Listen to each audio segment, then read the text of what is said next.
Welcome, class. Today's learning goal.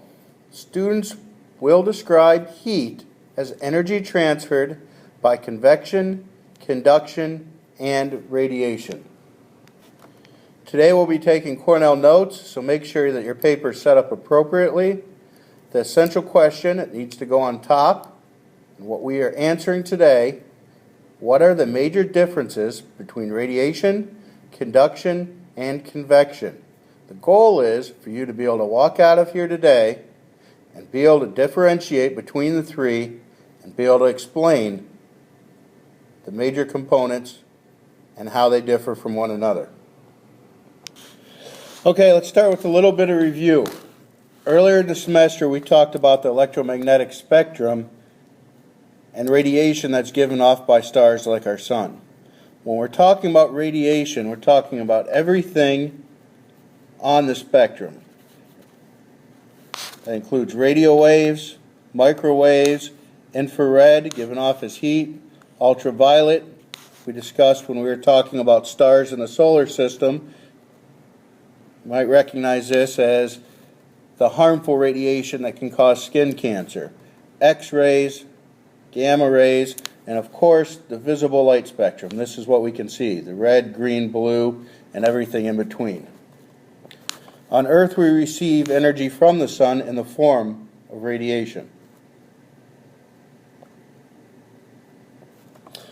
All of the energy that Earth receives from the sun travels through space between Earth and the sun as waves, as electromagnetic waves, as discussed on the electromagnetic spectrum. It's important to note that radiation is the only way energy can flow through space. So this is where we need to start with our discussion for our Cornell notes. Make sure you take this down.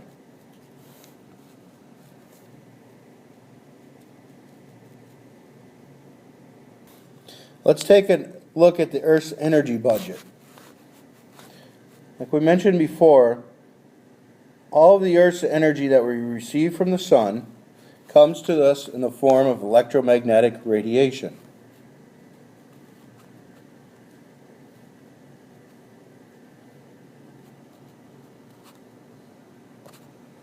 A good deal of this energy is absorbed by clouds and is reflected back into space.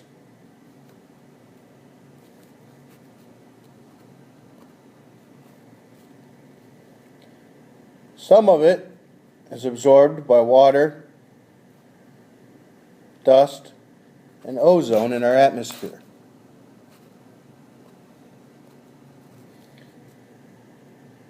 And the remaining of it reaches Earth's surface, which can be reflected back into the atmosphere, reflected back into clouds, and eventually reflected back into space.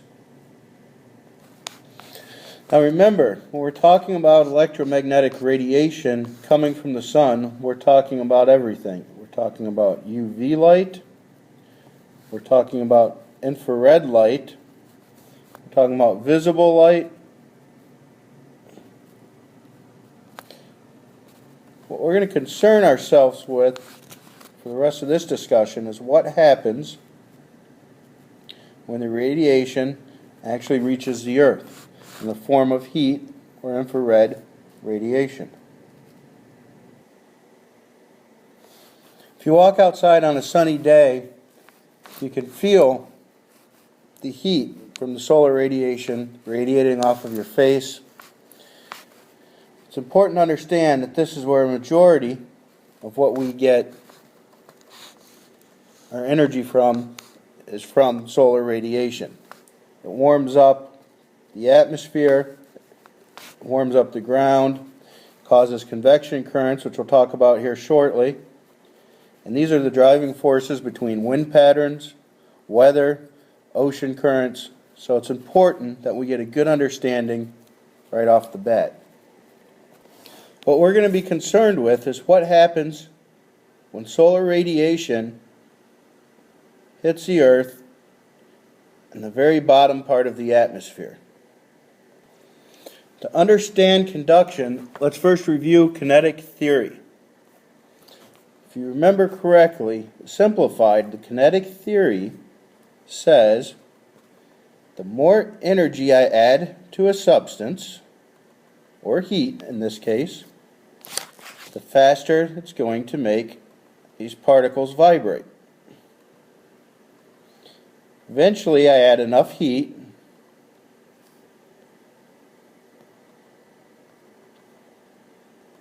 that the particles are moving faster and faster, causing them to break apart. If we continue to add energy,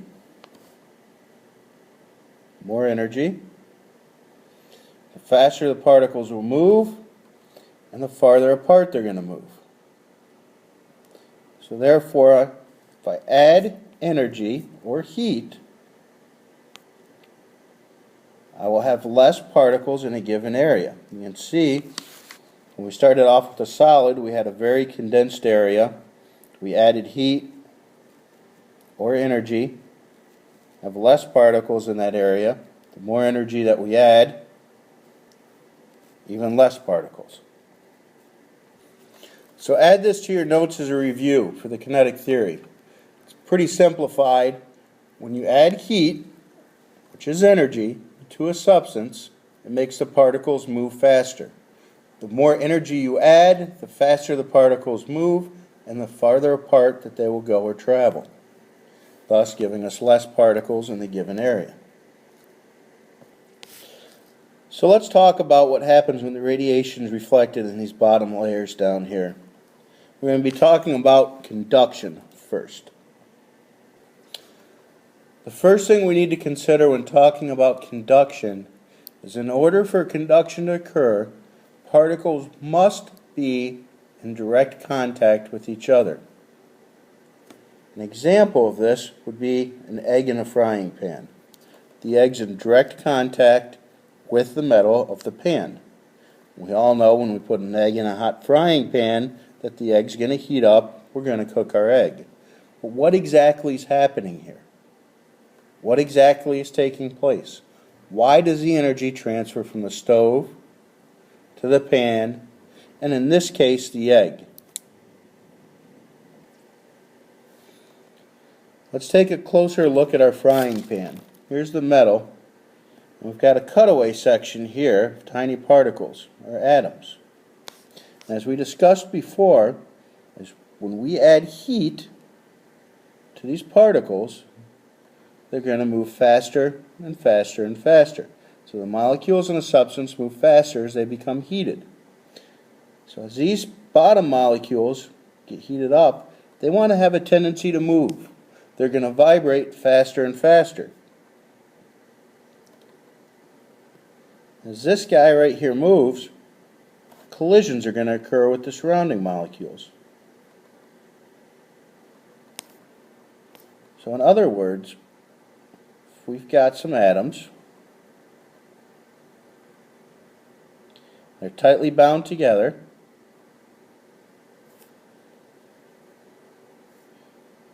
it's a solid, we add heat, these guys want to escape.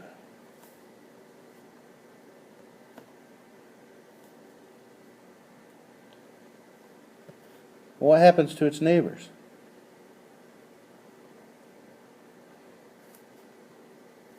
As this guy moves, he's going to bang into this guy, which is going to cause this molecule to move.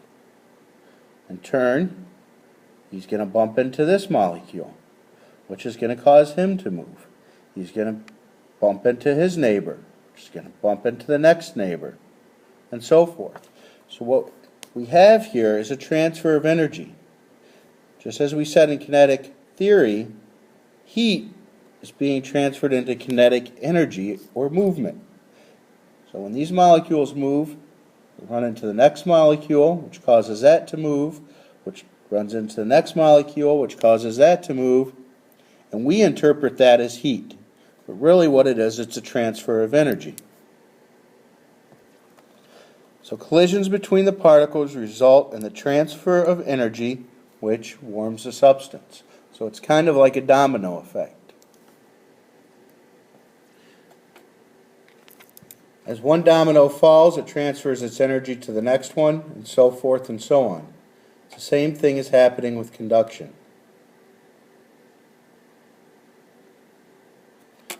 Particles are simply transferring their energy from one to the next.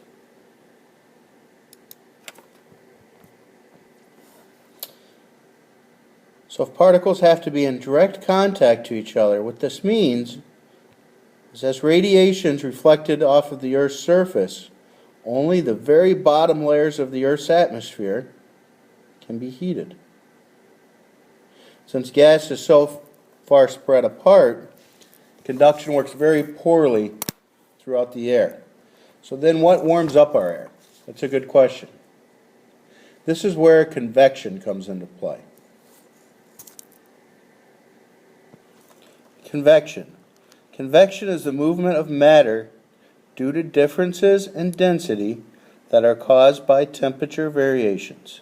They can result in the transfer of energy as heat.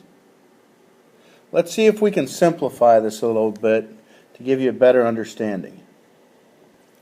Once again, we go back to the kinetic theory, which says the more energy or heat we add to a substance, the farther the substances or the molecules, particles in the substance, are going to move. So let me ask you, which one? This example, or this example has the most molecules in a given space? Just by simply looking, you can see this one has more mass, more particles. This one has the least amount of particles. So therefore, this would be the least dense, least amount of particles. Let's relate this to two everyday common items. If you have your science textbook that's filled with pages, in this given area, there's a lot of matter, a lot of mass, compared to an empty box with the same size on the inside where we just have space. If I was to drop either one of these, which one would you expect would hit the floor and make the louder noise? The book or the empty box? Go ahead and try it. As you figured, the book is heavier, more mass, it's more dense. It has a greater pressure when it hits the floor. It hits it with a thud. The empty box, once again, doesn't have as much mass or particles, so therefore it doesn't have the same density. Doesn't have the same amount of force when it hits the ground. It has less pressure. So what happens with convection, so again, we have our solar energy coming down, heating the ground and being reflected back. This is solar radiation.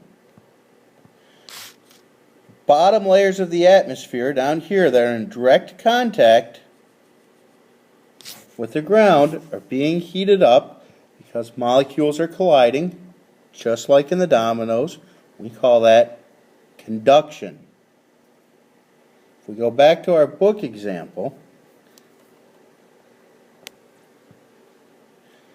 as particles move farther and farther apart, they become less dense.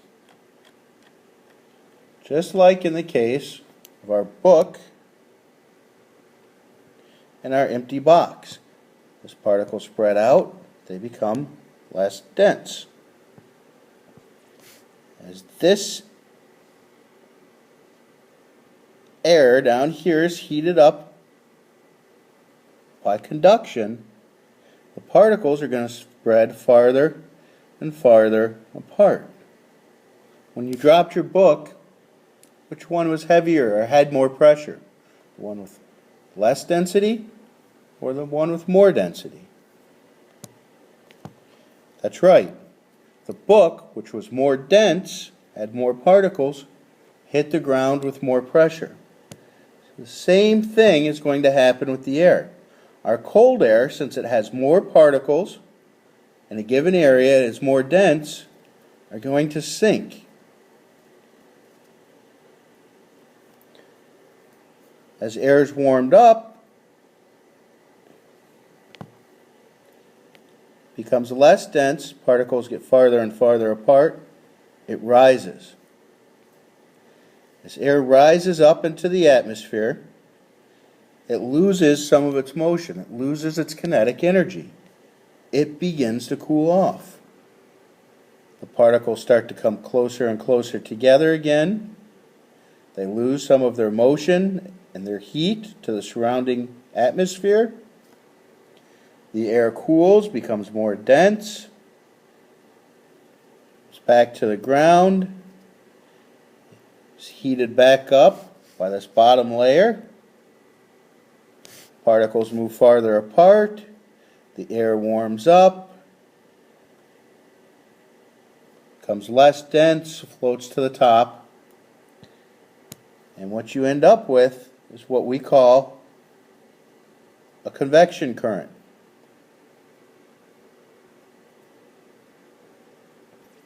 So convection occurs when gases or liquids are heated unevenly.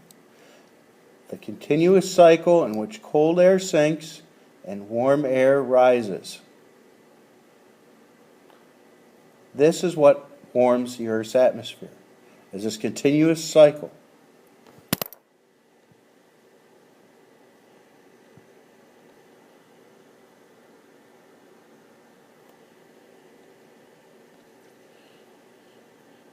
So let's review. Solar radiation enters the Earth's atmosphere, reaches the ground, is reflected back. On the very bottom layers, conduction occurs as particles that are in direct contact with each other begin to move, colliding with their neighbors, which makes their neighbors move. Very similar to the dominoes. As these particles move farther and farther apart, they become less dense. They have less pressure than their neighbors. The warm air, less dense air, will rise up into the atmosphere. These particles are colliding with each other. They're passing on energy to each other. They begin to cool in the atmosphere, slow down, lose energy. The particles get closer together, aka cool air, becomes more dense, just like dropping a science book. It sinks back down, forcing the warm air up. And in turn, say it's close to the Earth's surface, those particles warm back up, spread farther apart, become less dense, and the cycle continues of convection. Now it's time to do your summary and to answer the essential question: what is the difference between radiation, conduction, and convection?